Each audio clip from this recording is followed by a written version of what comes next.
Hi viewers, welcome to our channel. 2024 AP ఎలక్షన్స్‌లో మనం చూసాం. వైసీపీ పార్టీ ఘోర ఓటమిని చవిచూసింది. కూటమేమో ఘన విజయాన్ని సాధించింది. అంటే మామూలుగా అంతకుముందు ప్రచారానికి ముందు, ఎలక్షన్స్ ముందు టగ్ ఆఫ్ వార్ ఉంటుంది. వన్ సైడ్‌గా అస్సలు ఉండదని చెప్పేసి సర్వేలు చెప్పడం చూసాం. ఎగ్జిట్ పోల్స్ కూడా అదే విధంగా రావడం చూసాం. కానీ ఫలితాలు చూసేసరికి కంప్లీట్ కూటమి వన్ సైడ్ చేయడం చూసాం. అసలు వైసీపీ ఇంత ఘోర ఓటమి గల కారణాలేంటి? ప్రెజెంట్ మరిప్పుడు ఎటువంటి పరిస్థితులకు దారితీసే ఛాన్సెస్ అయితే కనిపిస్తున్నాయి. ఇదే అంశం మీద డిస్కస్ చేయడానికి ప్రెజెంట్ మనతో పాటు సీనియర్ పొలిటీషియన్ అండ్ మాజీ హోంమంత్రి మైసూర్ రెడ్డి గారు ఉన్నారు. వారితో ఒకసారి మాట్లాడదాం. సార్ నమస్కారం సార్. సార్ ఇటు పవన్ కళ్యాణ్ గారు మనం చూసాం 100% రిజల్ట్స్ సాధించిన ఏకైక పార్టీగా ఇవాళ గుర్తింపు కూడా వచ్చింది.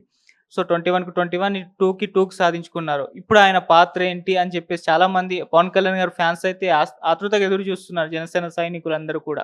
అంటే మరి ఎటువంటి పదవి ఇచ్చే ఛాన్స్ ఉంది? ఆయన ఎటువంటి పదవి కోరుకునే ఛాన్స్ ఉందని చెప్పేసి అని అంటున్నారు సార్. మీ ఒపీనియన్ ఏంటి? మరి పవన్ కళ్యాణ్ గారి పాత్ర ఎలా ఉండబోతుంది? ఇప్పుడు పవన్ కళ్యాణ్ ఆయన మొదటి నుంచి ఒకటే విషయం చెప్తున్నాడు. వైఎస్ఆర్సీపీ వ్యతిరేకమైన ఓటును నేను చేయలేనివ్వను. ఆ మాట మీదనే నిలబడినాడు ఆయన. ఆయనలో ఏం మార్పు లేదు. మొదటి నుంచి ఆయన పార్టీ పెట్టినప్పటి నుంచి నిన్న ఎన్నికలు అయిపోయేంత వరకు అదే స్టాండ్. వైఎస్ఆర్సీపీ వ్యతిరేకమైన ఓటు చీలకూడదని. అందుకోసమనే ఆయన తెలుగుదేశంతోనే కూటమి ఏర్పాటు చేసేదానికి ప్రయత్నం చేసుకున్నాడు. ప్రయత్నంలో ఆయన ప్రయత్నం చేస్తున్నారు కదా అని కొంచెం ఆయనకిచ్చిన 24 సీట్లు అయితే అది కొంచెం అన్యాయమే. ఎందుకంటే ఆయనే వచ్చినాడు కాబట్టి, నువ్వే అడిగినావు కాబట్టి నీకు ఇన్ని సీట్లే ఇస్తామని తక్కువ సీట్లు ఇచ్చారు. 24 సీట్లు ఇవ్వడం అంటే అన్యాయమే అది.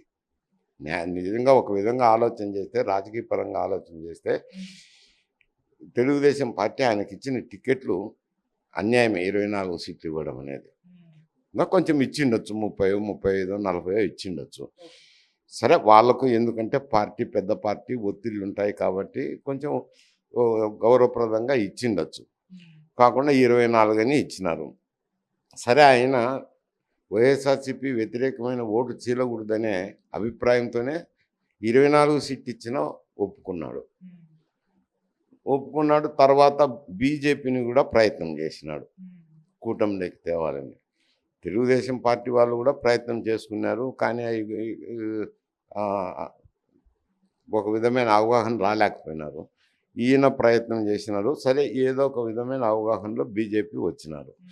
బీజేపీకి ఇచ్చే సీట్లలో కూడా ఇన్ని సీట్లు ఇచ్చి మళ్ళీ ఆయన సీట్లలో ఒక 3 అయితే నువ్వు తగ్గించుకో అని ఆయన సీట్ల నుంచి 3 సీట్లు వేయడం అని అంటే చాలా అన్యాయమే. ఇప్పుడు ఆయన బీజేపీని తెచ్చినారు. బీజేపీ వల్ల ఓటు శాతం పెరిగినాయంటే పెరిగినాయని నేను చెప్పలేను. లాభమో నష్టమో వేరు సమస్య. అయితే ఎన్నికల నిర్వహణలో వాళ్ళు చేరిన దానివల్ల ఎన్నికల కమిషన్ దగ్గర న్యాయం చేకూర్చుకునే దానికి వీళ్ళు ప్రయత్నాలు చేసినట్టు సక్సెస్ అయినాయి కదా. ఏది చీఫ్ సెక్రటరీని మందలిచ్చిరి, డీజీని ట్రాన్స్ఫర్ చేసిరి, ఐజీ ఇంటెలిజెన్స్ని ట్రాన్స్ఫర్ చేసిరా, ఆ నుంచి 10 మంది ఎస్పీలను ట్రాన్స్ఫర్ చేసిరి, కలెక్టర్లను చేసి ఒక నిష్పక్షపాతంగా ఎన్నిక జరిగేదానికి దోహదపడినారు కదా ఎన్నికల కమిషన్. అయితే ఈ అవగాహన వల్ల మేలే జరిగింది. ఓట్లు పెరిగినాయా లేదా అంటే అది చెప్పలేను, కానీ ఎన్నికల నిర్వహణలో అయితే వాళ్ళ యొక్క సహకారం అయితే ఉపయోగపడింది.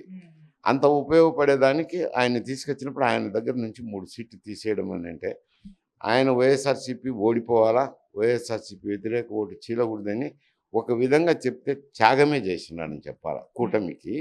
కూటమి గెలుపుకు ఆయన త్యాగం చేసినట్టు కింద లెక్క.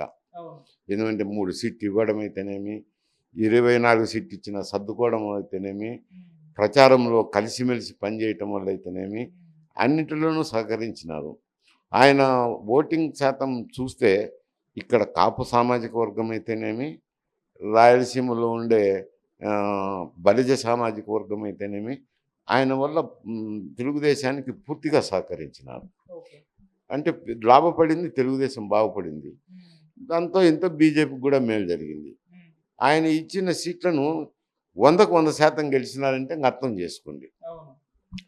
అంటే ఆయనకు ప్రాముఖ్యతని ఇవ్వాల్సిందే. త్యాగం చేసిన వ్యక్తికి ఇటు తెలుగుదేశమైన ప్రాధాన్యతని ఇవ్వాల్సిందే, అటు బీజేపీ కూడా మరీ ముఖ్యంగా ప్రాధాన్యత ఇవ్వాల్సిన ఇదైతే ఏర్పడింది, ప్రాధాన్యత అయితే ఏర్పడింది. ఎందుకంటే ఇప్పుడు ఆయన ఏదో వాళ్ళకి ఇష్టముని లేకపోని ఏదో నచ్చ చెప్పి కూటమి ఏర్పాటు చేసినారు, ఎన్డీఏ కూటమి. ఇప్పుడు ఆ ఎన్డీఏ కూటమిలో 16 సీట్లే వాళ్ళు ప్రభుత్వం ఏర్పాటు చేసేదానికి అవకాశం ఏర్పడింది. అంటే వాళ్ళకు బీజేపీకి మేలు జరిగినట్టే కదా. ఇక్కడ ఈ ఓట్లన్నీ వచ్చిన దానివల్ల తెలుగుదేశంకు మేలు జరిగింది. ఇద్దరికి మేలు జరిగినప్పుడు ఇద్దరు కూడా ఆయనకు ప్రాధాన్యతను ఇవ్వాల్సిందే, ఇస్తారనుకుంటాను. ఇవ్వకుండా పోదు. అక్కడైనా ప్రాధాన్యత ఉంటుంది, ఇక్కడైనా ప్రాధాన్యత. ఎటువంటి పోస్టులు ఇస్తారు అనేది అంటే నేను చెప్పలేను. ఎందుకంటే ఆయనకి దేని మీద అభిప్రాయం ఉందో, ఆయన ప్రభుత్వంలో ఉండాలనుకుంటారో, పార్టీలో పెద్దగా ఉండాలనుకుంటారో, ఈ ఆయనకు అభిష్టానికి సంబంధించింది. ఆయన పార్టీలో ఉన్న వాళ్ళకు అక్కడ కేంద్ర మంత్రి అడగచ్చు, ఇక్కడ రాష్ట్ర మంత్రివర్గంలోనూ మంత్రులు అడగచ్చు, వాళ్ళు కూడా ఇవ్వచ్చు, ఇచ్చేదానికి అవకాశం ఉంది. ఆయన పాత్ర వరకు మరి ఆయన ఏం నిర్ణయం తీసుకుంటాడో, ఆయన ప్రభుత్వంలో ఉండదలుచుకుంటాడో, పార్టీకి పనిచేయాలదలుచుకుంటాడో, అది అనేది ఆయన స్వాభిప్రాయం కదా, నేను చెప్పలేను కదా. అది ప్రాధాన్యతనైతే ఇవ్వాల్సిన అవసరం ఇద్దరికి ఉంది, అటు తెలుగుదేశానికి ఉంది, ఇటు బీజేపీ ఉంది. సరే, ఇటు బీజేపీ చూసుకుంటే మీరు అన్నట్టు ఇప్పుడు చంద్రబాబు నాయుడు గారు అండ్ నితీష్ కుమార్ గారు ఇద్దరు లేకుండా మాత్రం గవర్నమెంట్ ఫామ్ చేయలేని పరిస్థితి ఏర్పడింది. ఒకప్పుడు ఎలక్షన్స్ కంటే ముందు 400 పైచీలకే ఎన్డీఏ సాధిస్తుందని చెప్పేసి ప్రచారం గట్టిగా చేశారు. వాళ్ళు కూడా కాన్ఫిడెంట్గా ఉన్నారు. తీరా చూస్తే బీజేపీకి సొంతంగా 250 కూడా సీట్స్ రాలేదు. సో ఇంత తక్కువకు పడిపోవడానికి గల కారణం ఏంటంటే ఎందుకు మోదీ గారి మేనియా తగ్గిందంటారు? తగ్గినట్టే కదా, నేను చెప్పడం ఏముంది. ఓటింగ్ శాతం చూస్తే ఎక్కడ కూడా ఏమంటే నా వల్లనే బీజేపీ వస్తుంది. ఆయన వాగ్ధోరణి కూడా అట్నే ఉన్నది. ఆయన మాట్లాడిన సభల్లో కూడా అదే విధంగా మాట్లాడినాడు. మోడీనే బీజేపీ, బీజేపీనే మోడీ, నా వల్లనే బీజేపీ అనేటట్టు ధోరణిలోనే మాట్లాడింది. అది అందరికీ తెలిసిందే, నేను చెప్పడం ఏం లేదు. 400 సీట్లు వస్తాయి, 400 అనేది కూడా ఆయన ఇచ్చిన స్లోగనే. అది 400 కాకుండా ఇప్పుడు ఏమైంది, సొంతంగా ప్రభుత్వం ఏర్పాటు చేయలేని స్థితిలో ఉంది. అక్కడ ఇండియా కూటమి చూస్తామంటే వాళ్ళ సీట్లు బాగా పెరిగినాయి. కాంగ్రెస్ పార్టీ ఒకప్పుడు 50 సీట్లు ఉండేది, 100 సీట్లకు వచ్చేసినారు. పెరిగినట్టే కదా, బాగా పెరిగినట్టే కదా. ఒకవేళ అధికారం కూటమికి దగ్గర వచ్చినారు. ఇప్పుడు ఈ ఇద్దరు వ్యక్తులు కనుక ఎవరు మీరు చెప్తుండే నితీష్ కుమార్ అయితేనేమి, చంద్రబాబు నాయుడు అయితేనేమి, ఇండియా కూటమికి చేస్తే ఇండియా కూటమి ప్రభుత్వం ఏర్పాటు చేస్తుంది. కాకపోతే వాళ్ళ ఒక అవగాహనతో పోయినారు. ఇప్పుడు ఇక్కడ ఇండియా కూటమి అని, ఎన్డీఏ కూటమి అని చెప్పి ఇక్కడ పోయి ఆంధ్రప్రదేశ్ ప్రజానికాన్ని ఓట్లు అడగడం జరిగింది.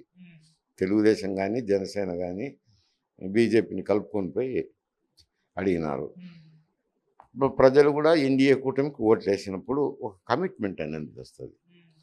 కమిట్మెంట్ వచ్చినప్పుడు ఎన్డీఏకే చేయాల్సింది వస్తుంది, మద్దతు ప్రకటించాల్సి.